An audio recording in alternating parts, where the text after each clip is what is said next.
अस्सलामु अलैकुम वरहमतुल्लाहि वबरकातुहू। अल्हम्दुलिल्लाहि रब्बिल आलमीन वस्सलातु वस्सलामु अला अशरफिल अंबियाइ वल मुरसलीन नबीना मुहम्मद व अला आलिहि व अस्हाबिहि अजमईन व बाद। बरादरान इस्लाम, दीनी और मिली भाइयों, नौजवान दोस्तों, अहबाब और बुज़ुर्गों, काबिल एहतराम माँ और बहनों, अज़ीज़ बच्चों, अल्लाह के फ़ज़ल व करम से, उसकी तौफ़ीक़ से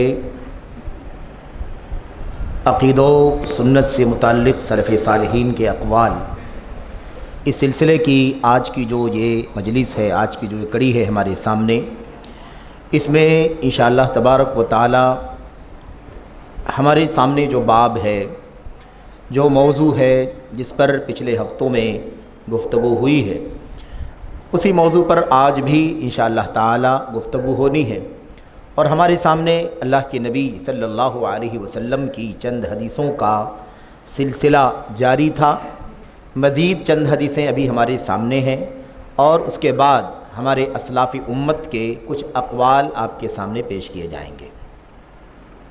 जो बातें हमने इससे पहले पढ़ी हैं, उन बातों का जो आखिरी हिस्सा था वो यह था कि अल्लाह के नबी अलैहिस्सलाम ने फरमाया था, सलासतुन ला तसअल अन्हुम, तीन किस्म के लोग ऐसे हैं जिनके बारे में न पूछो।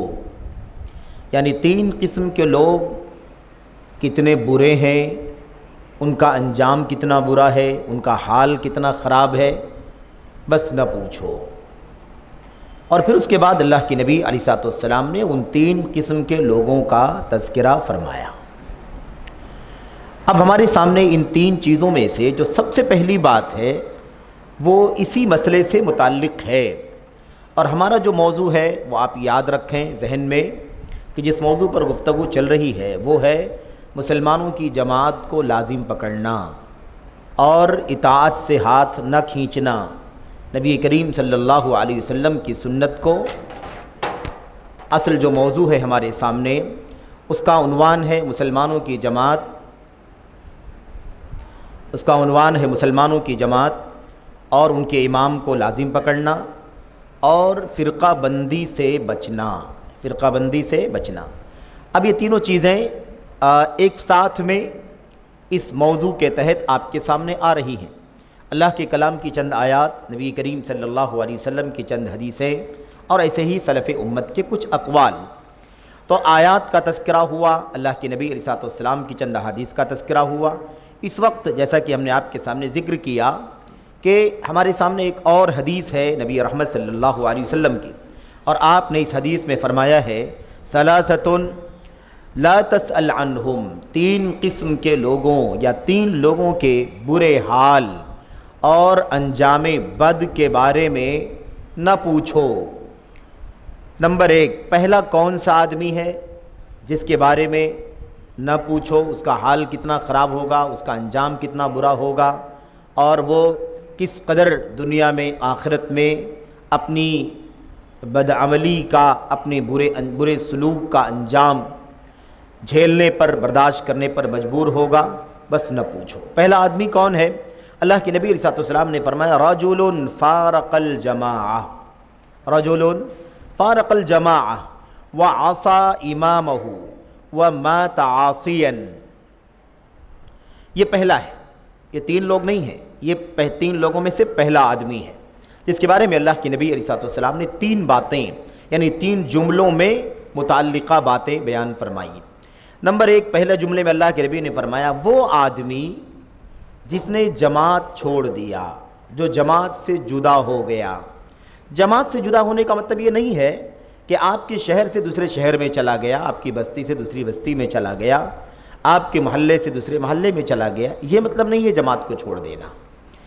आम हालात में ये माना नहीं है। ये माना हो सकता है किसी ख़ास हाल में, किसी ख़ास माहौल में, किसी ख़ास सूरत हाल में, लेकिन आम हालात में ये माना नहीं है।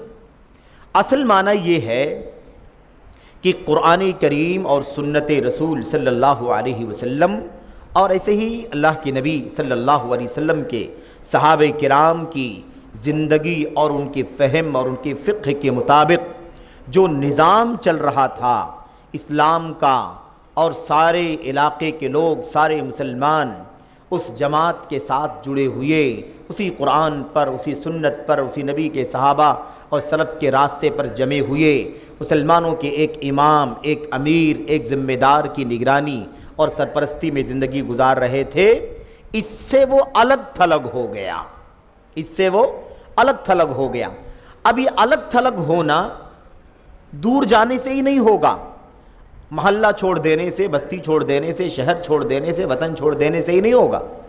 ऐसा भी हो सकता है कि आदमी वहीं रहता हो लेकिन अपने इमाम और अपने अमीर की इताअत से हाथ खींच लिया हो उसने, वो इस मनहज से, इस रास्ते से हट गया हो, उसकी सोच अलग हो गई हो, उसकी फ़िक्र अलग हो गई हो, वो इताअत का कायल ना हो, वो अपने इमाम के ख़िलाफ़ बगावत का कायल हो, वो उम्मत के उलमा की तालीमात और हिदायत से अपने आप को बाहर समझता हो, कबीरा गुनाहों की बुनियाद पर या सगीरा गुनाहों की बुनियाद पर मुसलमानों को दायरे इस्लाम से बाहर निकालने का नज़रिया रखता हो, सहाबे किराम के ख़िलाफ़ बदज़बानियाँ करता हो, कुरान करीम के अंदर अपनी अक्ल से गौर करके, फ़िक्र करके कीड़े निकालता हो, अल्लाह के नबी सल्लल्लाहु अलैहि वसल्लम की सुन्नतों को अपनी अक्ल परस्ती की बुनियाद पर रद्द कर देता हो, वगैरह ऐसी बहुत सारी चीज़ें हैं। अब ये आदमी है, उसी साथ में रहता है, मोहल्ले में है, हत्ता कि घर में है, लेकिन फ़िक्र से अलग हो चुका है। तो असल में जमात का माना जो इससे पहले हमने पढ़ा है, एक सबक दो सबक पहले, उसमें ये बात आई कि जमात का माना क्या क्या होता है, कैसे कैसे होता है। तो जमात का एक बुनियादी तस्वुर ये है कि जो असल किताब व सुन्नत और सलफ़ की राह है उस पर जमे रहने के बजाय, उसी पर टिके रहने, डटे रहने के बजाय किसी और फ़िक्र, किसी और नज़रिए, किसी और राय, किसी और उसवा नमूना को अपने गले लगा ले और उसका कायल हो जाए, उस नज़रिए का हामिल हो जाए, यहीं रहे, उसकी हिमायत करे, यहीं रहे, उसका सपोर्ट करे, यहीं रहे, उसकी दावत दे, यहीं रहे, लेकिन उसी की फ़िक्र लोगों के दरमियान फैलाने की कोशिश करे, नौजवानों को वरगलाए, बच्चों को वरगलाए, हमारे बीच में रहे, तब भी उसे क्या कहा जाएगा? वो जमात से फारका, जुदा हो गया है, जमात से जुदा हो गया। कोई गलत फहमी हो सकती है, कोई लाइल्मी हो सकती है, वो सब समझा दिया जाए, बता दिया जाए, सब कुछ समझने के बाद, जानने के बावजूद भी अगर वो उसी राह पर डटा हुआ है, इसका मतलब यह है कि इन्नहु फारक़ल जमाआ, वो जमात से जुदा हो चुका है। ये जमात का वो माना है जो माना दुनिया के किसी भी मुल्क में, किसी भी खित्ते में, किसी भी इलाके में ये जमात का माना दाखिल रहेगा, शामिल रहेगा। इस्लामी निज़ाम होगा, मुसलमानों की जमात होगी, मुसलमानों का अमीर होगा, तब जमात का वो माना होगा जो अल्लाह के नबी ने फरमाया कि अपनी अमीर के इताअत से हाथ खींच ले, बैत से हाथ खींच ले, खुरूज करे, ये माना वहाँ होगा। यह और बात है कि खुरूज, हर चीज़ को खुरूज कहा जाता है, उस मिशन से, उस मनहज से निकलने का नाम भी खुरूज है, लेकिन खुरूज का जो असल माना, आम माना समझा जाता है, बगावत का वो माना कहाँ पाया जाता है? जमात के उस तसव्वुर में जो कोई इस्लामी निज़ाम हो और एक मुसलमानों का हाकिम हो, वली अम्र हो और उसके ख़िलाफ़ बगावत का झंडा उठाए, उकसाए, बदनज़मी पैदा करे, जंग व जिदाल का, फसाद का माहौल पैदा करे, तो ऐसी सूरत में वो क्या होगा? खारिजी होगा, और ऐसा करने वाले जमा खवारिज कहलाएंगे। बहरहाल, तो अल्लाह के नबी ने क्या फरमाया? देखिए, फरमाया रजुलुन फारक़ल जमाआ, एक आदमी, तीन लोग हैं जिनके हालात, जितने बुरे हालात, बुरे अंजाम के बारे में न पूछो। पहला यही है, वो आदमी जिसने जमात छोड़ दिया। फारक़ा, अल्लाह के नबी ने फरमाया ना, जमात की ज़िद क्या है? फ़ुरक़त। हम कहते हैं अहलुस सुन्नह वल जमाआ, इसकी ज़िद अगर आप लाएंगे तो क्या बनेगा? अहलुल बिदअह वल फ़ुरक़ा। अहलुस सुन्नह वल जमाआ, सुन्नत पर चलने वाले, और जमात पर, यानी जमात सहाबा की राह पर डटे रहने वाले और हक़ पर डटे रहने वाले। ठीक है, तो ये तो हो गए सुन्नत वाले और जमात वाले। इसी की ज़िद है सुन्नत के मुकाबले में बिदात, और जमात के ज़िद है उसके मुकाबले में फ़ुरक़त। साथ में रहना, उसी मिशन पर, उसी अक़ीदे पर, उसी नज़रिए पर, ये जमात है। और उस नज़रिए से हट जाना ये फ़ुरक़त है। सुन्नत की राह से हट जाना बिदअत है।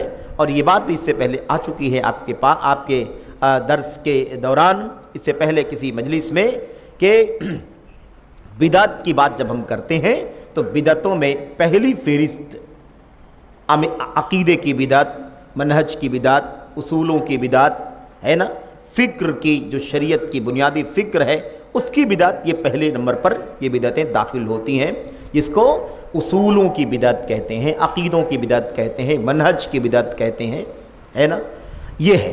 और उसके बाद बकिया बिदअतें भी शामिल हैं उसके अंदर, मज़म्मत के एतबार से, बुराई के एतबार से बकिया अमल की बिदअतें भी शामिल हैं, इसमें कोई शक नहीं है।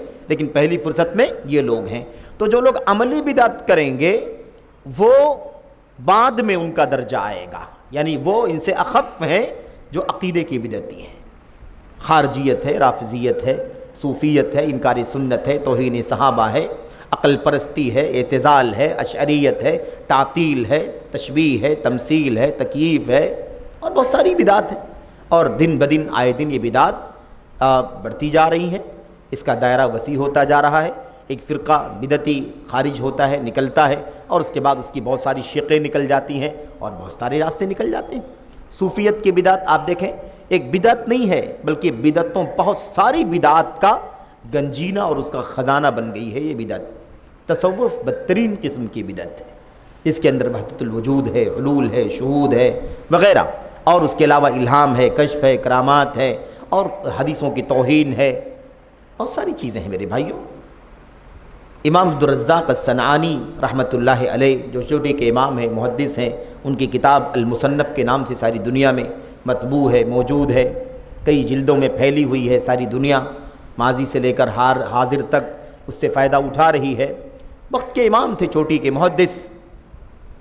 उनसे, उनके बारे में उनके किसी शागिर्द से किसी ने पूछा कि तुम ये जो बातें बयान कर रहे हो, हदीसें, ये कहाँ से तुमने सुना है?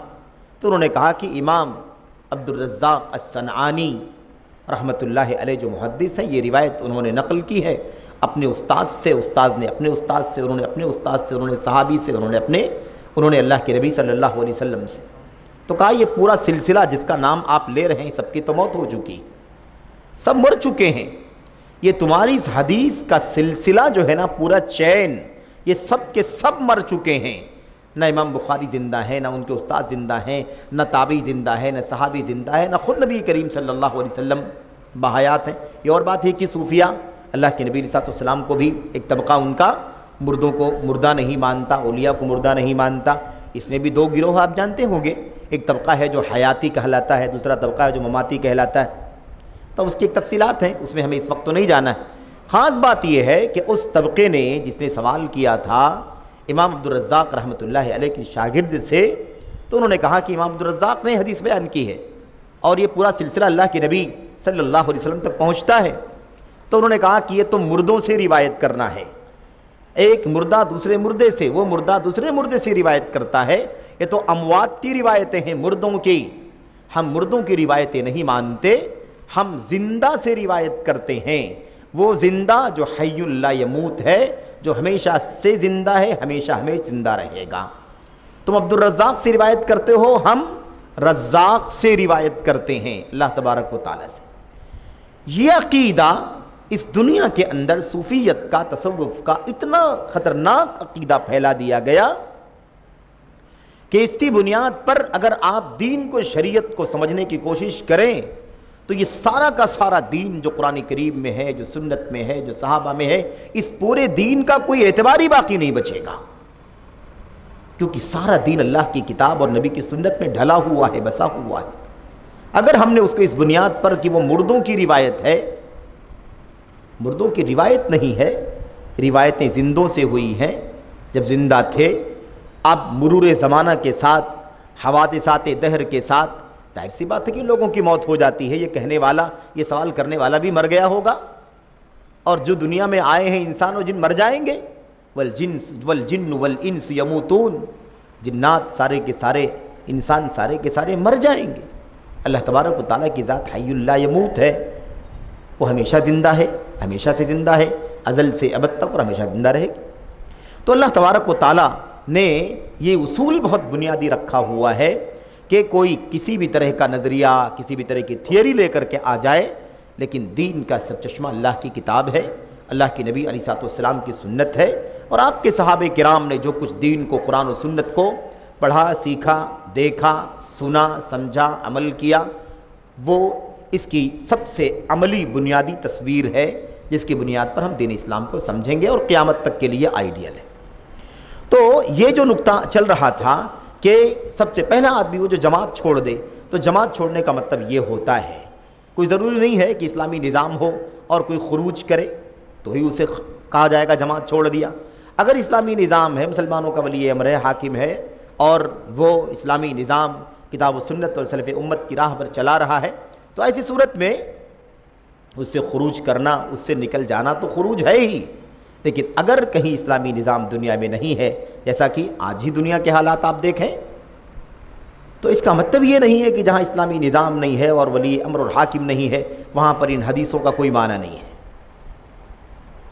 हरगिज़ नहीं।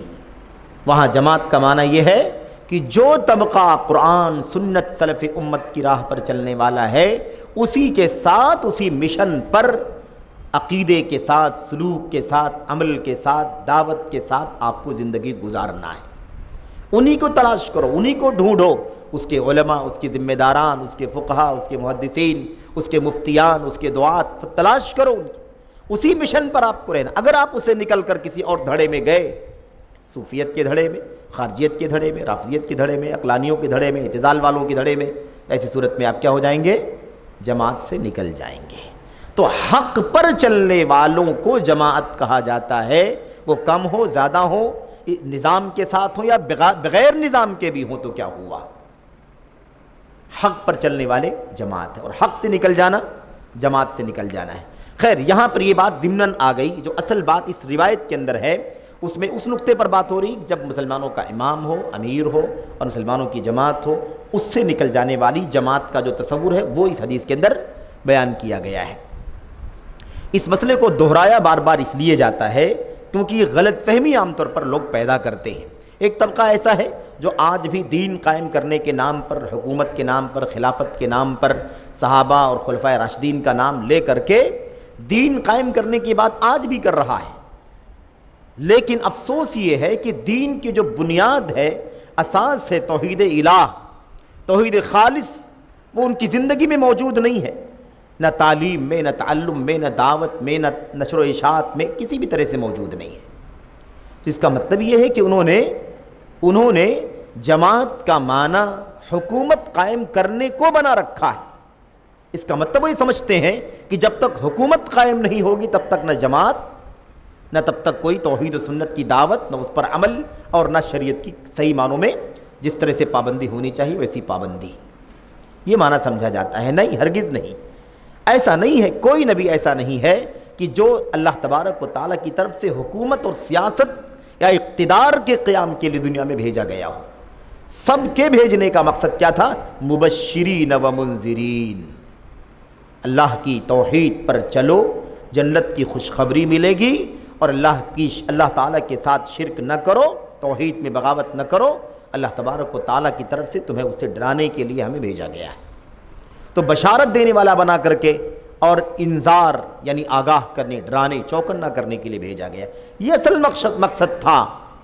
और फिर अगर ये समझ भी लेता है कोई कि हुकूमत कायम करने के लिए नबियों को भेजा गया था, तो पूरी दुनिया में जितने अम्बिया अलैहिस्सलाम भेजे गए, जिनके नामों का हमें पता तो नहीं है, 25 अम्बिया का तस्करा अल्लाह के नबी, अल्लाह के कलाम की आयत में आया हुआ है। उनके जिनके नाम हम जानते हैं, उनमें से कितने अम्बिया ने दुनिया में हुकूमतें कायम की थीं? कितने अम्बिया जिन्होंने हुकूमत कायम की? अल्लाह तबारक व तआला ने जिन अम्बिया अलैहिस्सलाम को दुनिया में हुकूमत और बादशाहत अता फरमाई, उसका ख़ास तज़किरा फरमाया कि हमने उनको इल्म भी दिया, नबूवत भी दिया और हुकूमत और बादशाहत भी अता फरमाया। नबूवत और रिसालत भी अता फरमाया और सुल्तानी भी अता फरमाई। हज़रत सुलेमान अलैहिस्सलाम, हज़रत दाऊद अलैहिस्सलाम मिसाल के तौर पर। तो कहने का मतलब ये है कि इस तरह से जो हालात चल रहे हैं, इसमें जमात के माने को ही समझना सबसे बुनियादी रास्ता है हक़ पर कायम रहने के लिए। हक़ पर कायम रहने का लाजमी सोर्स और मरकज़ यही है कि आदमी पहले जमात का माना समझे। और हैरत इस बात पर भी है, और आप भी हैरत करेंगे और हैरत करें कि कोई ऐसा फ़िरका नहीं है जो इन जमात वाली हदीसों को पढ़ता भी ना हो। कोई ऐसा फ़िरका नहीं है। जमात से इफ्तिराक करने वाले, मुफारकत करने वाले कोई भी फ़िरक़ों में से कोई ऐसा फ़िरका नहीं है जो इन रिवायतों को पढ़ करके जमात को पकड़ने, लाजिम पकड़ने और फ़िरका बंदी से बचने की तलकीन ना करता हो अपनी गिरोह को। ये जमात का तसव्वुर तो नफ्स परस्ताना तसव्वुर है। जमात का माना अपनी हवस, अपनी ख्वाहिशात से निकाल लेना हमारे लिए रवा नहीं है। जमात का जो माना वाकई किताबुल्लाह के अंदर है, वाकई सुन्नत के अंदर है, जमात का जो माना वाकई अल्लाह के नबी अलैहिस्सलाम के असहाब ने, आपके सहाबा मर्दों ने, आपके सहाबा ख़वातीन ने, और फिर उनके बाद हज़रात ताबईन ने, उम्मत के इमाम मुहद्दिसीन ने जमात का जो माना समझा वो माना होगा। हमने अपनी कोई जमात और पार्टी बना ली और हमने उसको जमात का नाम दे दिया और सारी दुनिया के सामने हदीस पढ़ने लगे कि जो इससे साथ जुड़ जाएगा वो जमात है, जो नहीं जुड़ेगा वो जमात से खारिज हो जाए। तो ये तो बहुत ख़तरनाक मसला है। अल्लाह के नबी अलैहिस्सलाम ने फरमाया था 3 चीज़ें ऐसी हैं जो हिलाक करने वाली हैं। सलासुन मुहलिकात, 3 चीज़ें हिलाक करने वाली हैं। उनमें से अल्लाह के नबी ने एक बात बयान फरमाई थी, हवन मुत्तबा। हवन मुत्तबा माना क्या है इसका? वो ख्वाहिश नफसानी जिसकी ग़ुलामी की जा रही हो, वो नफ्स जिसकी परस्तिश की जा रही हो या जिसके पीछे चला जा रहा हो, नफ्स परस्ती, ये हिलाक करने वाली चीज़ों में से एक चीज़ है। तो खैर, कहने का मतलब ये है कि जमात का वो माना नहीं है जो हम कहें, आप कहें, फ़लाँ कहें, अला कहें, नहीं, बल्कि जमात का माना वो है जो अल्लाह के कलाम में है, जो अल्लाह के नबी की सुन्नत में है, जो हज़रात सहाबे किराम और उम्मत के खैरुल कुरून और उनके नक्शे कदम पर चलने वाले बाद के लोगों के यहाँ जमात का जो माना है वही माना है जमात का। वरना हर आदमी जो धड़ा बनाता है उसका नाम जमात ही रखता है और सोचता है कि इससे जुड़ने का नाम जमात से जुड़ना है और इससे न जुड़ने का नाम जमात से जुदा हो जाना है। जमात एक ही है, ये बात बार बार आ चुकी है कि जमात एक है, जो हक़ पर डटी रहे वही जमात है, और वो एक है। एक क्यों है? इसलिए कि हक़ एक है, उसी पर डटना जमात है और उसी से हटना जमात से हटना है। हमारी और आपकी थियरियाँ, हमारे और आपके नज़रियात, हमारी और आपकी तौजीहात, तावीलात का कोई हासिल नहीं हो सकता है। और ये बात भी हमने इससे पहले आपके सामने ग़ालिबन यहाँ ज़िक्र की है किसी और उसमें दर्स में, कि अल्लामा शेख रबी बिन हादी बिन उमर अल-मदखली हाफिज़हुल्लाह ने बाकायदा एक मुस्तकिल रिसाला लिखा, इस मसले को समझाया। जमाअतुन वाहिदतुन ला जमाआत व सिरातुन वाहिदुन ला अशारात। जमात एक है, कई नहीं है। जमात एक है, जमात एक है। अल्लाह के नबी ने एक जमात का जिक्र किया और उसके बाद सबको फ़िरका कहा और बताया कि जमात वो है जिस पर, जो उस रास्ते पर चले जिस पर मैं चल रहा हूँ, मेरे सहाबा चल रहे हैं, वो जमात है। और उसके अलावा सबको क्या कहा? सब के सब फ़िरका हैं और जहन्नम में जाएंगे। तो अल्लाह के नबी अलैहिस्सलाम की हदीसों की रोशनी में समझना है, जमात एक है, ला अशारात, जमात एक है, ला जमाआत, कई बहुत सारी जमातें नहीं हैं, और सिरात एक है, सिरात मुस्तकीम। कुरान करीम में नूर का लफ्ज़ सिंगुलर इस्तेमाल हुआ और उसके मुकाबले में ज़ुलुमात, तारीकियों का लफ्ज़ जमा इस्तेमाल हुआ। इस बात की दलील है कि रोशनी एक है और अंधेरे कई हैं, और सारे अंधेरों को छांटने के लिए एक रोशनी तौहीद सुन्नत की काफ़ी है। तो अल्लाह तबारक व तआला ने कुरान करीम के अंदर कई जगह ये बात बयान फरमाई है। उसकी तरफ इस वक्त जाने का न मौका है, न उसकी ज़रूरत है। इशारा काफ़ी, हम लोग पढ़ते रहते हैं अल्लाह तबारक व तआला के कलाम में। खुलासा ये है कि जमात एक है, कई जमातें नहीं हैं, और सिरात मुस्तकीम एक है, 10 सिरात मुस्तकीम नहीं है। इस नुक्ते को समझना। खैर, शेख अल्लाह के नबी अलैहिस्सलाम ने क्या फरमाया? वासा इमामहू, और अपने इमाम की नाफरमानी की, अपने इमाम की नाफरमानी की। अब आज इतनी आसानी से अपने इमाम की नाफरमानी लोग कर देते हैं, खारजी बन जाते हैं, खुरूज करते हैं, इताअत नहीं करते अपने इमाम की, वली अम्र की, हाकिम की, अमीर की, बादशाह की, आसानी के साथ नाफरमानी। और उसको बहुत कोई अहमियत नहीं देते कि ये भी कोई बड़ी चीज़ है, ये भी कोई बड़ी चीज़ है, इसको मामूली समझते हैं। अच्छा, इल्म की कमज़ोरी और मनहज से अदम वाक़िफ़ियत के नतीजे में बसा औक़ात ऐसा भी होता है कि नाफरमानी करके खुरूज करता है एक शख्स और दूसरे रास्तों पर चल पड़ता है, दंगे हैं, फसाद है, जंग है, जिदाल है, माल का नुकसान कर रहा है, जानें गंवा रहा है मासूमों की, और इज़्ज़त व आबरू पामाल कर रहा है, मिल्कियतें, कंपनियां और दूसरी बहुत सारी चीज़ों को तबाह कर रहा होता है। उसको लोग मुजाहिद समझते हैं, उसको लोग जरी समझते हैं, उसको लोग बहुत बड़ा गाजी समझते हैं, उसको लोग अल्लाह तबारक व तआला की नज़र में बहुत ज़्यादा महबूब समझते हैं और समझते हैं कि इस वक्त का सबसे बड़ा कोई अज़ीमुश्शान कारनामा दीन और इस्लाम के लिए कर रहा है, अंजाम दे रहा है, तो फलां आदमी है। ये भी बड़ा अजीब व गरीब मसला है। अब ये वासा इमामहू का मतलब क्या है? वासा इमामहू, अपने इमाम की नाफरमानी किया। आपको पता है इमाम की नाफरमानी करना नबी करीम सल्लल्लाहु अलैहि वसल्लम की नाफरमानी करना है। और ये तमाम तसलसल वही है ना, तसलसल वही है। अल्लाह के नबी को वफ़ात हुई, आपकी जानशीनी अबू बकर, उसके बाद उमर बिन ख़त्ताब, उसके बाद हज़रत उस्मान गनी, उनके बाद अली बिन अबी तालिब, फिर उसके बाद खिलाफत बनु उमय्या, फिर अब्बासिया, पूरा सिलसिला चलता रहा और क़यामत तक सिलसिला चलेगा जैसे तैसे जो अल्लाह तबारक व तआला को मंजूर है।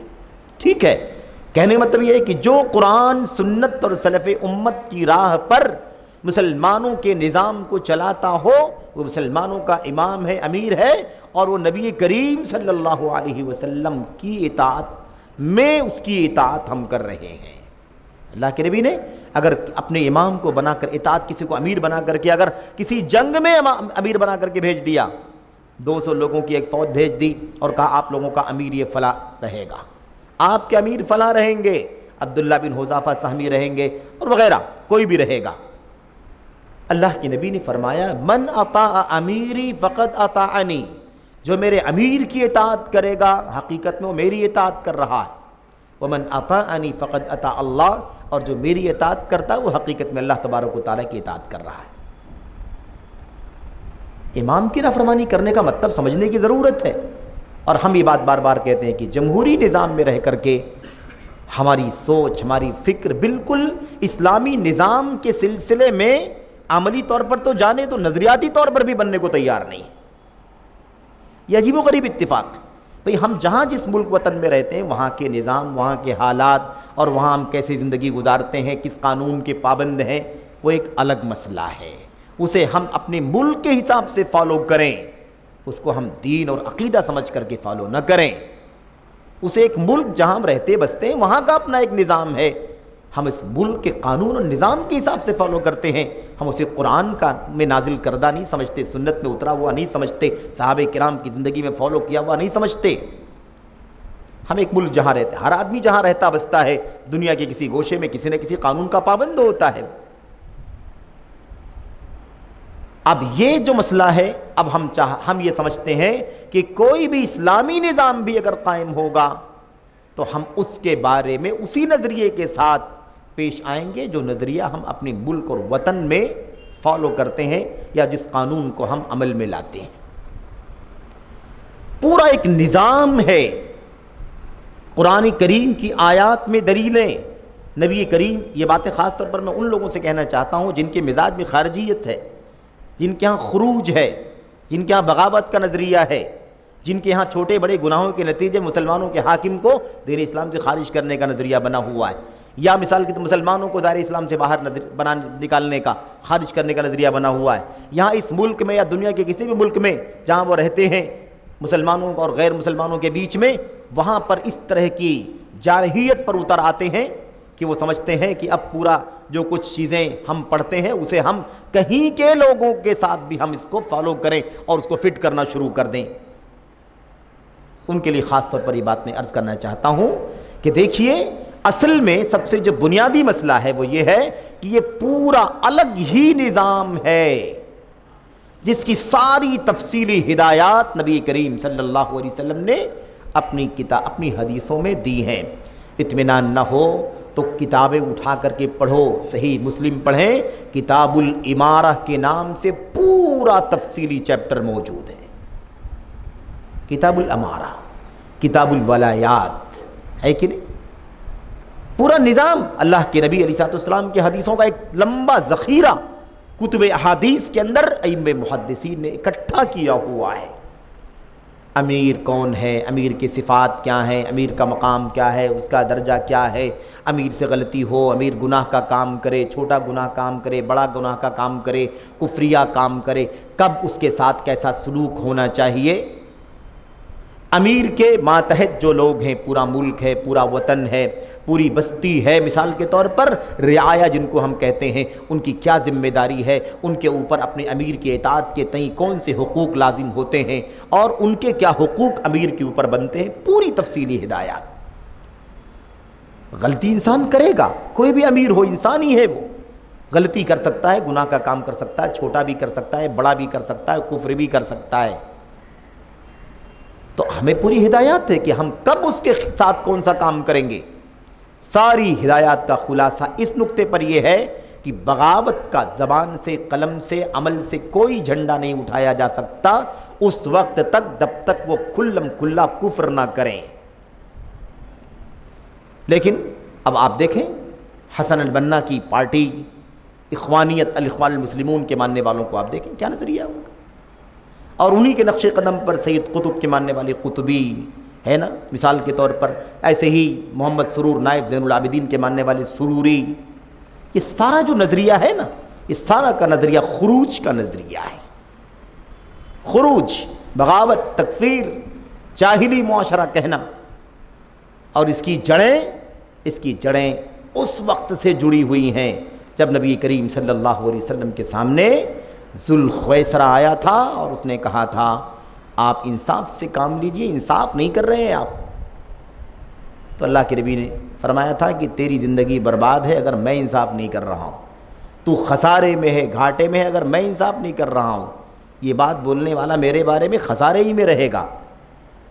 और आपने फरमाया था, साहबा ने कहा कि इजाज़त दीजिए इसकी गर्दन मार देते हैं, इतनी बड़ी बात आपको कहता है। अल्लाह के नबी ने फरमाया रहने दो, इसकी नस्ल से बहुत सारे लोग आगे आने वाले, इसकी नस्ल से बहुत सारे लोग आगे आने वाले हैं, एक को कत्ल करके कुछ मिलेगा नहीं। तो ये पेशिन गोई थी कि इस तरह का फितना खारजियत का जो शुरू हुआ है ये बहुत दूर तक चलता रहेगा। और हदीसों में आता है, अल्लाह के नबी सल्लल्लाहु अलैहि वसल्लम की सही हदीसों में इसका खुलासा ये कि जब भी कोई सर खारजियत का उठेगा, उसे कुचला जाएगा, तो फिर दूसरा सर उठेगा खारजियत का, फिर उसे कुचला जाएगा तो फिर तीसरा सर उठेगा। अल्लाह के नबी ने तकरीबन 10 मरतबा गिनाया बाज़ रिवायतों में। इससे मालूम पड़ता है कि ये फ़िक्र ख़तरनाक है और हमेशा मुसलमानों को चौकन्ना रहने की ज़रूरत है। तो मैं ये कह रहा था कि ये मुस्तकिल तालीम, मुस्तकिल हिदायत हैं जो हदीसों के अंदर मौजूद है तफसील के साथ, किताबुल अमारा के नाम से। और एक दो हदीसें नहीं, सैकड़ों हदीसों पर मुश्तमिल पूरी तालीमात। तो हम जमहूरी निज़ाम में रह कर के पूरी दुनिया के अंदर, हत्ता कि जहाँ इस्लाम का निज़ाम नाफिज है, उनके बारे में भी वही फैसला करना शुरू कर दें। बाज़ लोग ये भी शुबा लेकर के आते हैं कि वो जहाँ मुल्क है और जिस मुल्क के वो हाकिम हैं, उस मुल्क की रियाया के वो इमाम हैं, खलीफा हैं, बादशाह हैं, हाकिम हैं। हम मुसलमानों के जो हम यहाँ रहते हैं, मिसाल के तौर पर हमारे वली अमर थोड़ी ना है, हमारे इमाम थोड़ी ना, हमारे अमीर थोड़ी ना। इस तरह से भी लोग खुरूज की राह निकालने की कोशिश करते हैं। उकसाने भड़काने वाला भी किसी भी तरफ से उकसाने भड़काने वाला मुसलमान खुरूज की फहरिस्त में शामिल होता है। इमाम अल्लामा इब्न उसैमीन रहमतुल्लाह अलैह ने फरमाया था कि खुरूज और बगावत सिर्फ तलवार से मैदान में निकल करके नहीं होती, बल्कि बगावत और खुरूज की शुरुआत कहाँ से होती है? फ़िक्र से होती है, ज़बान से होती है, कलम से होती है। बाद में वो बढ़ते बढ़ते वो हथियार और मैदान तक पहुँच जाती है। खैर, तो बात में अर्ज़ कर रहा था, क्या फरमाया कि मामूली बात ये नहीं है वो आसा इमाम हो, अपने इमाम की नाफरमानी किया, अपने इमाम की नाफरमानी किया। तो इमाम की नाफरमानी, नबी की नाफरमानी, और नबी की नाफरमानी अल्लाह ताला की नाफरमानी, अमीर के इताअत, रसूल के इताअत, रसूल के इताअत, अल्लाह तबारक व तआला की इताअत। ये उसूल याद रखें। अच्छा, उसके बाद क्या फरमाया? वह मा तासियन, नाफरमानी किया अपने इमाम की, लेकिन नाफरमानी करने के बाद अगर तौबा करके लौट आता, फरमाबरदार हो जाता तो मसला ख़त्म हो जाता।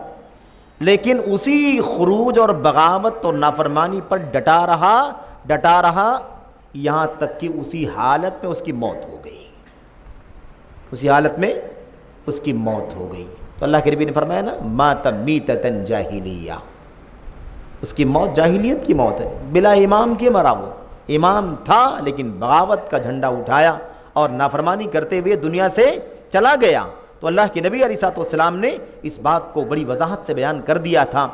और ये बात जो है, ये बात हम आप चाहे ना समझें या कम समझें, लेकिन ये अक़ीदे के मसाइल में से एक मसला है। अक़ीदे के मसाइल में से उम्मत के असलाफ ने इस मसले को, यानी अमीर की इताअत के मसले को अक़ीदे की किताबों में नोट किया है। और ऐसे नहीं कि अपनी तरफ से उन्होंने अहमियत ज़्यादा दे दी और अक़ीदे की किताबों में नोट कर दिया, नहीं, दलाइल के हवालों से। आप देखिए अल्लाह के नबी अलैहिस्सलाम में इशारा सिर्फ इशारा कर दूँ आपके सामने। अल्लाह के नबी ने जब आप वसीयत कर रहे थे इरबाद बिन सारिया रज़ियल्लाहु तआला अन्हु की रिवायत में, तो उसमें क्या है, अलैकुम बिस्समी वत्ताअ, सुनना, इताअत करना, चाहे तुम्हारा अमीर कोई क्या बन जाए, हबशी ग़ुलाम बन जाए जिसका सर छोटा सा हो। बल्कि बाज़ रिवायत में अल्लाह के नबी ने फरमाया कि चाहे उसका सर किशमिश की जैसा हो, यानी खुश्क बिल्कुल छोटा सा सर, लेकिन तुम्हारा अमीर बना दिया जाए तो तुम क्या करोगे, उसकी इताअत करोगे।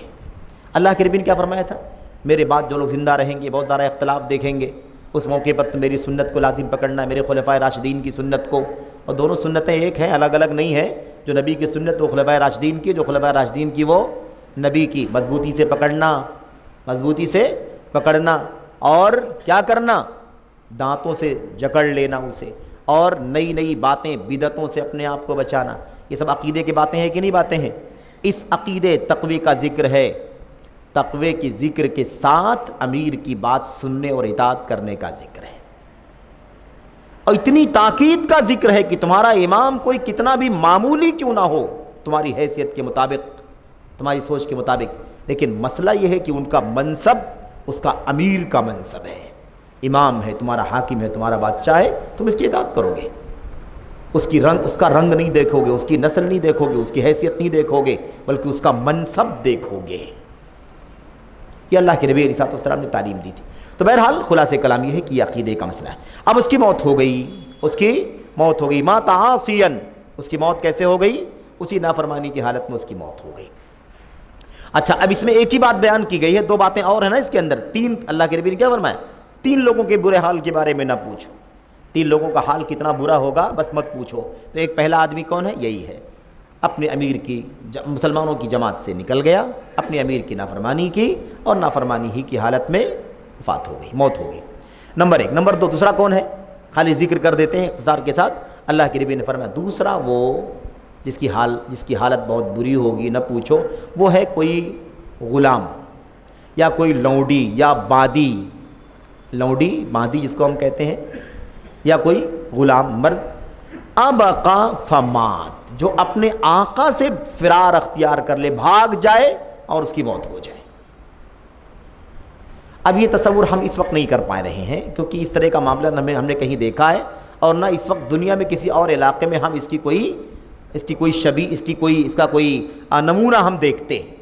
लेकिन ये एक ज़माना था जिस ज़माने में इंसान ग़ुलाम होते थे, उनके मालिकान होते थे, और वो ग़ुलाम या वो लौंडी बांदी उस अपने मालिक के हाथ में एक सामान की तरह से हुआ करता था। वो ग़ुलाम या वो लौंडी हुआ करती थी। जैसे दूसरे सामानों को वो बेचता था, ख़रीदता था, ऐसे ही लौंडी को भी बेचता था, ख़रीदता था, ग़ुलाम को भी बेचता था, ख़रीदता था, उसकी कीमत दे करके ख़रीदता था और उसकी कीमत लेकर के उसे बेचता था। अब ऐसी हालत में निज़ाम क्या था, इस्लामी निज़ाम, इस्लाम के दौर में निज़ाम ये था कि जो ग़ुलाम है किसी मालिक का, वो उसका ग़ुलाम है, वो उसका ग़ुलाम है जब तक उसे आज़ाद ना हो जाए। और आज़ादी के कई रास्ते अल्लाह तबारक व तआला की किताब में और नबी की सुन्नत में बतलाए गए। कई तरह से वो अपनी ग़ुलामी को आज़ादी में बदल सकता है। मिसाल के तौर पर कोई ख़रीद ले दूसरा और ख़रीद करके आज़ाद कर दे, या वो खुद उसका मालिक उसे आज़ाद कर दे, या मालिक तय करे कि इतने पैसे मुझे जमा करके दे दोगे तो मैं तुमको आज़ाद कर दूंगा, या वो कहे कि जब तक मैं ज़िंदा हूँ मेरे ग़ुलाम हो, मेरी मौत होगी तो मेरी मरने के बाद तुम आज़ाद हो जाओगे। ऐसे बहुत सारी शक्लें। खुलासे कलाम ये है कि कोई भी ग़ुलाम या बांदी अगर अपने मालिक से भाग जाए, यानी वहाँ से भाग जाए और कहीं चला जाए, अलग थलग हो जाए और उसकी मौत हो जाए, तो उसका भी हाल क्या होगा, बहुत ही बुरा होगा, ना पूछो। नंबर 3, अल्लाह के नबी सल्लल्लाहु अलैहि वसल्लम ने फरमाया था, कोई औरत, तीसरा कौन है जिसकी हालत बहुत बुरी होगी, अल्लाह के नबी ने फरमाया वम्राअतुन गाबा अन्हा ज़ौजुहा, और एक वो औरत जिसका शौहर गायब हो जाए, क़द कफ़ाहा मुअनतद दुनिया, जिसने उसे दुनियावी ज़रूरतें, जिसने उसकी दुनियावी ज़रूरतें पूरी की थी, यानी उसके खाने, कपड़े, नान, नफ़क़े, रहन सहन का इंतज़ाम किया था, लेकिन वो उसने क्या किया, उसके बाद उसने बनाव सिंगार किया, तबर्रुज जिसको बोला, तबर्रजन तबर्रुजल जाहिलियतिल ऊला, तबर्रुज किया, बनाव सिंगार किया, और उसके बाद उसने क्या किया, उसका शौहर मर गया और वो आज़ाद हो करके, है ना, हया छोड़ दिया, पर्दा छोड़ दिया, इज्जत छोड़ दिया, आबरू छोड़ दिया।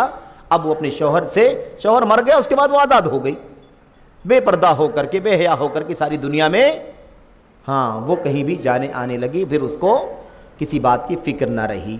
तो ये 3 लोगों का जिक्र अल्लाह के नबी अलैहिस्सलाम ने किया है।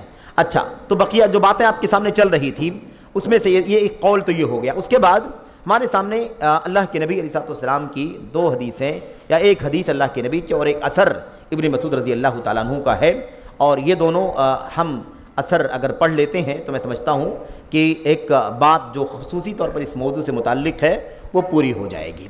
एक हदीस पढ़ें, अल्लाह के नबी ने फरमाया मन खरजा, और ये कौल नंबर 36 है, 36वां कौल है अक़ीदा व सुन्नत से मुताल्लिक़ा अक़वाल में से।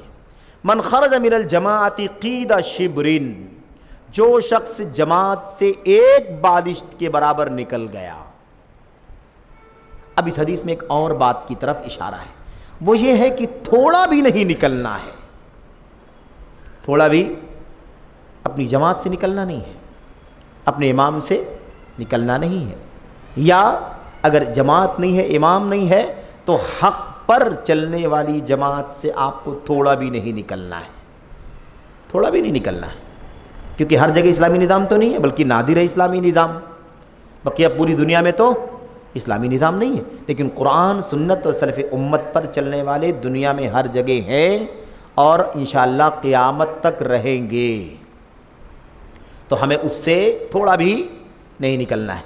तो मन खरज मिनल जमाअत क़ीदा शिब्रिन, जो एक बालिश्त के बराबर जमात से निकल गया, फ़क़द खला रिबक़तल इस्लाम मिन उनुक़िही, तो उसने इस्लाम का पट्टा अपनी गर्दन से निकाल फेंका। अल्लाहु अकबर, इस कदर सख्त वईद है।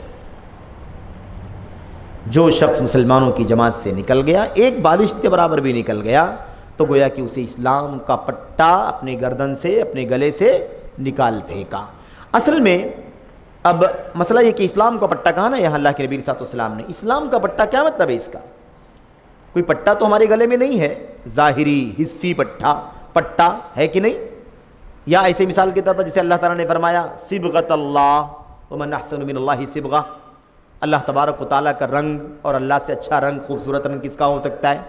तो अब ये रंग भी कोई अलग से हमारे पास कोई रंग तो नहीं है कि क्रिश्चियनों की तरह से जैसे उनके यहाँ बैप्टिज़्म होता है, बपतिस्मा, पैदा होने वाले बच्चे को एक मुद्दत के बाद, हफ्ता अशरा के बाद या महीना 2 महीना हो जाने के बाद उसे ख़ास किस्म के रंग के पानी में, बर्तन के अंदर बाकायदा उसके सर को एक मरतबा और एक बार उसके पैर को और फिर उसके बाद पूरे जिस्म को अंदर डाल दिया जाता है, और यह अक़ीदा रखा जाता है कि बपतिस्मा की रस्म पूरी हो गई, अब ये पक्का ईसाई हो गया।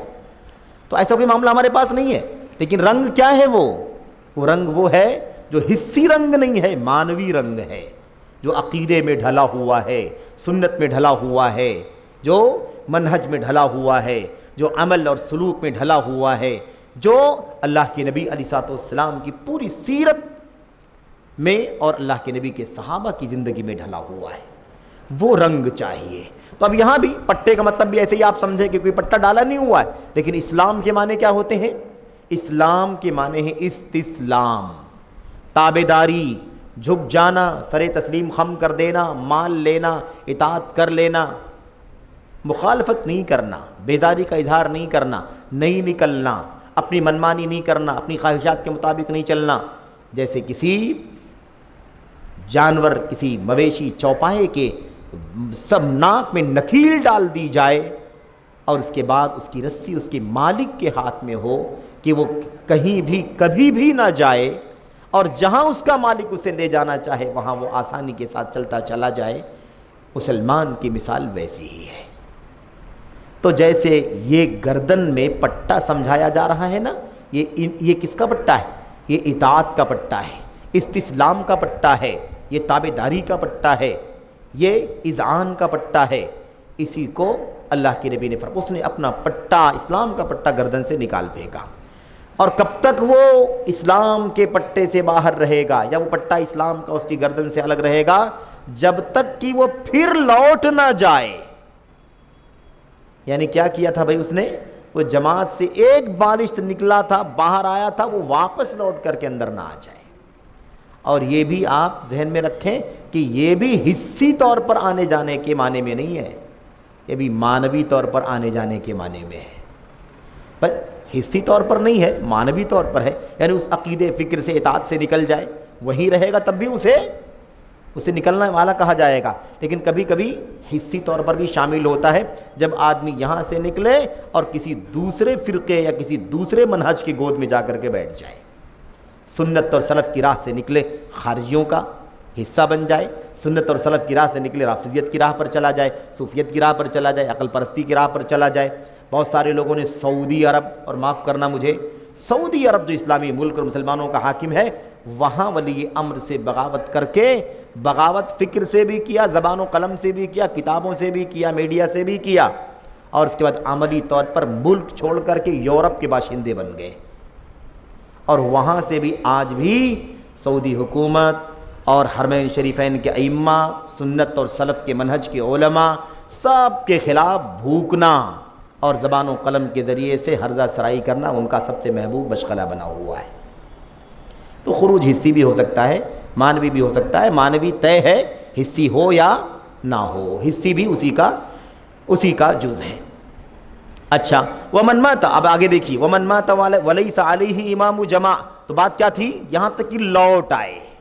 तो हिस्सी तौर पर निकलना अगर मुराद नहीं है हर जगह, मानवी तौर पर निकलना असल मुराद है। हिस्सी तौर पर भी हो सकता है। ऐसे ही हिस्सी तौर पर लौटना काफ़ी नहीं है, मानवी और उसूली तौर पर भी उसे मानवी और उसूली तौर पर लौटना ज़रूरी है। बल्कि हिस्सी तौर पर अगर वो ना भी लौटा हो, लेकिन फ़िक्री तौर पर, मानवी तौर पर वो लौट गया हो, तब भी उसे लौटने वाला कहा जाएगा। लेकिन जल्द अज जल्द वो हिस्सी तौर पर भी लौट करके अपने अपनों के बीच में आ जाए। इसलिए कि जब तक लौट करके नहीं आएगा तब तक वो फितनों की जद में रहेगा, अहले बातिल के बीच में रहेगा तो बातिल कबूल करेगा, अहले हक़ के बीच में रहेगा तो हक़ की रोशनी मिलती रहेगी, अहले बिदत के बीच में रहेगा तो बिदती बनेगा। और यहीं से वो सारी हदीसें आपके सामने आती हैं कि सलफ़ उम्मत बिदतियों के साथ क्यों रहना सहना गवारा नहीं करते थे। सफ़र करना दुरुस्त नहीं, सलाम करना दुरुस्त नहीं, है ना, एक मजलिस में रहना दुरुस्त नहीं, बातचीत करना दुरुस्त नहीं, सवाल जवाब करना दुरुस्त नहीं, मिलना जुलना उनके साथ दुरुस्त नहीं। इतनी सख्ती क्यों थी? इसलिए कि वो जमात से निकलने वाला रास्ता है, वो जमात से बाहर निकाल देगा। तो खुलासे कलाम क्या है कि यहाँ तक कि लौट आए, ये लौटने का माना है। वमन मात वलैसा अलैहि इमाम जमा। एक नुक्ता याद रखें, इस हदीस में एक बहुत प्यारा नुक्ता है। और अल्लाह के नबी ने फरमाया वन माता, और जो मर गया, जिस शख्स की मौत हो गई, वलैसा अलैहि इमाम जमा, और उसके ऊपर जमात का कोई इमाम नहीं था। अब इमाम तो लोगों ने बना रखे हैं अपने अपने, लेकिन सही मानों में जमात का इमाम मकसूद क्या है? जमात का इमाम, फ़िरक़ों का इमाम नहीं, बल्कि जमात का इमाम, धड़ों का इमाम नहीं, टोलियों का, गिरोहों का इमाम नहीं, अहज़ाब का इमाम नहीं, बल्कि इमाम जमाअह। असल जो जमात, जो अल्लाह के नबी ने फरमाया था, हियल जमाअह, जन्नत पे जाने वाले कौन होंगे? तो जमात होगी। और आपने दूसरी जगह फरमा दिया कि जमात कौन है, जन्नत में जाने वाले कौन हैं। तो अल्लाह की किताब, नबी की सुन्नत और सहाबा के तरीक़े पर चलने वाले जमात हैं, और इसी मनहज पर चलाने वाला मुल्क को, किसी मुल्क को, किसी सेटअप को चलाने वाला वो इमाम जमा है, मुसलमानों की जमात का इमाम है। असल इमाम कौन है? जो जमात का इमाम है, यानी हक परस्तों का इमाम।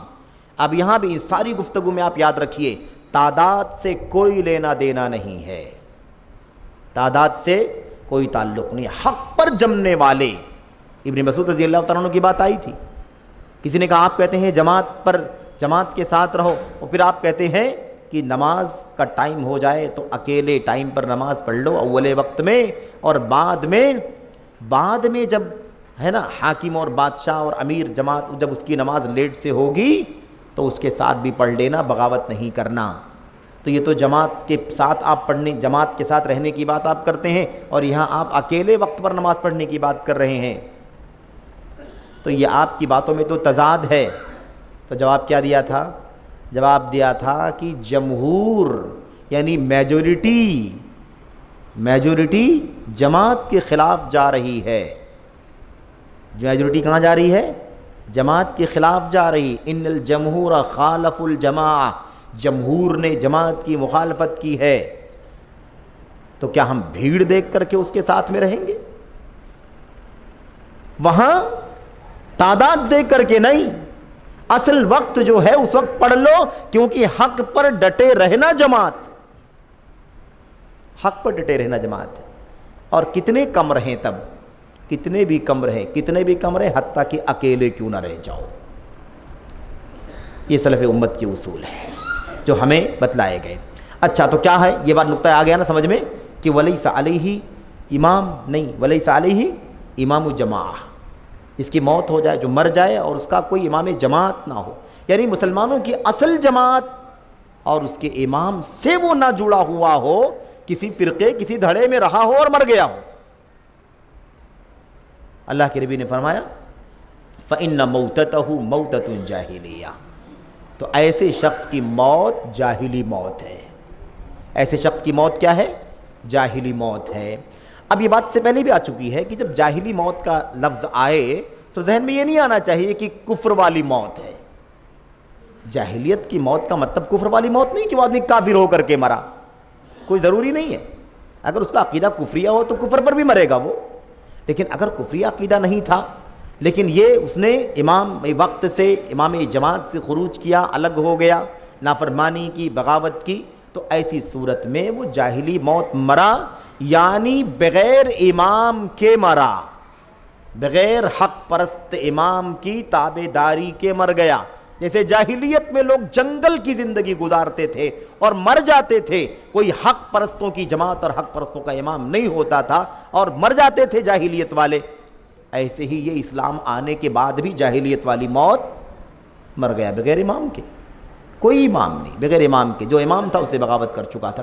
तो ये माना है, कोई मतलब ये ना समझे कि इसका मतलब कुफ्र वाली मौत है। आमतौर पर कभी कभी लोग कहते हैं जाहिलियत की मौत मरा यानी इस्लाम से खारिज होकर के मर गया। ऐसा उमूमी तौर पर हमें नहीं कहना चाहिए, ऐसा नहीं होना चाहिए, ये ताबीर दुरुस्त नहीं है, क्योंकि ये भी ख़ुद अपने आप में खुरूज की एक शक्ल है, ये भी तकफ़ीर का एक हिस्सा है। तकफ़ीर का, किसी को काफिर कहना संगीन जुर्म है। काफिर वो है जिसे अल्लाह काफिर कहे, काफिर वो है जिसको अल्लाह के नबी काफिर करार दें। हमारे और आपके हक़ में कि बस में हरगिज़ नहीं, और हमारे लिए हरगिज़ रवा नहीं, जायज़ नहीं, गुंजाइश नहीं कि हम किसी पर कुफ्र का हुक्म लगाएं। हम कुफ्रिया काम पर हुक्म लगाएं कुफ्र का, ठीक है। शिरक वाले कामों को शिरकिया काम कहें, बिदत वाले कामों को बिदत कहें, लानत वाले कामों को लानत के काम कहें, लेकिन उन कामों के करने वाले ख़ास शख्स पर बिदती, लानती, मुशरिक, काफिर, खारिज अनिल इस्लाम, इस तरह का कोई हुक्म किसी के ऊपर न लगाएं। ये कहे कि ऐसा करने वाले काफिर हैं, ऐसा करने वाले, बुतों की पूजा करने वाले काफिर हैं, कब्र पस्ती करने वाले काफिर हैं, गैरुल्लाह का सद्दा करने वाले काफिर हैं। इस मिसाल की तरफ सूद खाने वाले लानती हैं, वालिदैन की नाफरमानी करने वाले लानती हैं। लेकिन एक आदमी आए आपके सामने और उसने सूद खाया तो आप कहें तो लानती है। तो एक मुअय्यन को मुअय्यन पर हुक्म नहीं लगाना है। भाई पता नहीं कि उसका मामला क्या है, उसके पास इल्म है नहीं इल्म है, उसने लाइल्मी में काम किया, जहालत में काम किया, तावील से काम किया, तकलीद से काम किया, दूर दराज रहता है, शहर देहात शहर और आबादियों से कटा हुआ रहता है, उसको रोशनी नहीं है, उसको पता ही नहीं है क्या है, वो ऐसे रस्म व रिवाज में ऐसे कल्चर में रहता है जहाँ उसे आम तौर पर खाया पिया जाता है, उसे नहीं मालूम कि सूद और हराम है। इसलिए हम उस पर नहीं, जब तक कि उस पर हुज्जत कायम ना हो जाए बाकायदा अलग से, तब तक उसको हम दायरे इस्लाम से, तब तक हम उसके ऊपर उस पर लानती होने का हुक्म नहीं लगाएंगे कि तू मलऊन है। ये बात याद रहे। तो तकफीर मुअय्यन, तलईन मुअय्यन और ऐसे ही मुशरिक कहना मुअय्यन तौर पर ये खुद अपने आप में खुरूज है मेरे भाइयों। ये अहले सुन्नत वल जमात का अक़ीदा नहीं बल्कि ख़वारिज का तरीक़ा है। ख़वारिज का तरीक़ा है कि आसानी के साथ, ख़वारिज का तरीक़ा है, ऐसे ही मुअतज़िला का तरीक़ा है, ऐसे ही कुछ रवाफ़िज़ का तरीक़ा है, जिन लोगों ने अपने हिसाब से कुफ्र और इस्लाम के दायरे बना लिए हैं, जो उसमें है वो मुसलमान, जो बाहर निकला वो काफिर। ऐसे नहीं। तो बहरहाल दायरे इस्लाम में जिस आदमी का कलमे तौहीद पढ़कर आना यकीनी है वो मुसलमान है, जब तक कि उसका दायरे इस्लाम से बाहर निकल जाना यकीनी ना मालूम पड़ जाए, तब तक उसको दायरे इस्लाम से बाहर निकालना भी दुरुस्त नहीं है। और सबसे पहली बात यह है, उसूली तौर पर यह जान लें कि यह अवाम का, हमा शुमा का, आपका, हमारा काम ही नहीं है। हमारा काम हुक्म लगाना नहीं है। हुक्म लगाने का काम किसका है?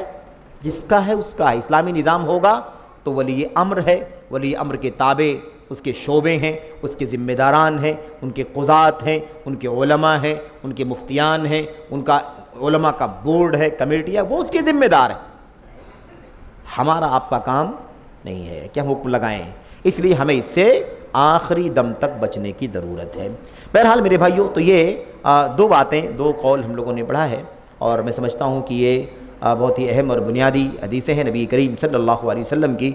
आखिर में अभी आगे जो मज़ीद जो बातें आगे आ रही हैं सलफ़ उम्मत के अक़वाल के ज़िम्न में अब्दुल्लाह बिन मसूद रज़ी अल्लाह ताला अन्हु, मुआज़ बिन जबल और ऐसे ही आखिर में इमाम औज़ाई जो इमाम हैं चोटी के यमन के, तो इन तीन अक़वाल के अंदर कुछ और पहलू इसी नुक्ते पर, जमात के नुक्ते पर कुछ और बातें हैं जो आम तौर पर आजकल हमारे समाज के अंदर बहुत ज़्यादा रवाज में हैं। इंशाअल्लाह उस पर बहुत अच्छी रोशनी पड़ेगी और हमें इंशाअल्लाह रोशनी हासिल होगी। अल्लाह से दुआ करते हैं कि अल्लाह तबारक व तआला हमने जो कुछ पढ़ा है उससे हमें अल्लाह ताला रोशनी हासिल करने की तौफ़ीक़ अता फ़रमाए और अल्लाह अज़्ज़ व जल जो कुछ बाकी है उसे मज़ीद अल्लाह ताला में पढ़ने की तौफ़ीक़ बख्शे। आमीन रब्बल आलमीन। वसल्लल्लाहु वसल्लम व बारक अला नबीना मुहम्मद व अला आलिहि व सहबिहि अजमईन। वस्सलामु अलैकुम व रहमतुल्लाहि व बरकातुहू।